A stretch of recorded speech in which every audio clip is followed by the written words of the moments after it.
ദിവസം DC പുറത്തു പോയിട്ട് വന്നപ്പോൾ പൊന്നും വില കൊടുത്തു വാങ്ങി 2 കൈതച്ചക്ക കൊണ്ടുവന്നിട്ടുണ്ടായിരുന്നു. അതിലൊന്ന് ഞങ്ങൾ ആക്രാന്ത മൂത്ത് അപ്പം തന്നെ കഴിച്ചു. രണ്ടാമത്തത് മുറിക്കുന്ന കഷ്ടപ്പാടാണ് നിങ്ങളിപ്പോൾ കണ്ടുകൊണ്ടിരിക്കുന്നത്. ഒന്നാമത്തെ കാര്യം 2 കത്തിക്കും നല്ല മൂർച്ച കുറവാണ്. അതുമാത്രമല്ല കൈതച്ചക്ക മുറിക്കാനുള്ള ഒരു ത്രാണിയൊന്നും ആ കത്തിക്ക് ഇല്ലതാനും. രണ്ടാമത്തെ കാര്യം എന്നൊക്കെ കത്തി തൊട്ടിട്ടുണ്ടോ അന്നൊക്കെ ഞാൻ കൈ മുറിച്ചിട്ടുണ്ട്. അതും പറഞ്ഞ് ഞാൻ കുറേ ഈ പണി നൊഴിയാൻ നോക്കിയതാണ്. പക്ഷെ കത്തി ഹാൻഡിൽ ചെയ്യാൻ പഠിക്കണം, അതുകൊണ്ട് നീ തന്നെ മുറിക്കണമെന്നും പറഞ്ഞ് ഇവളുമാരെന്നെ നിർബന്ധിച്ച് മുറിപ്പിച്ചതാണ്.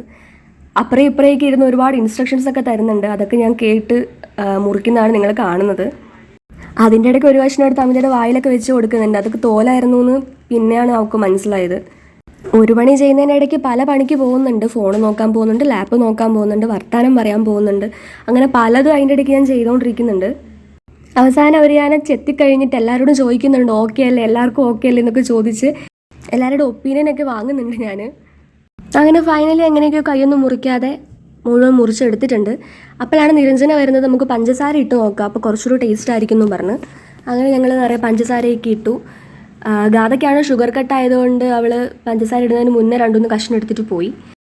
ഫൈനൽ സെമസ്റ്റർ ആയതുകൊണ്ട് എല്ലാവരും ഡെസർട്ടേഷൻ്റെ പ്രൊജക്റ്റിൻ്റെയൊക്കെ സബ്മിഷൻ്റെ തിരക്കിലാണ്.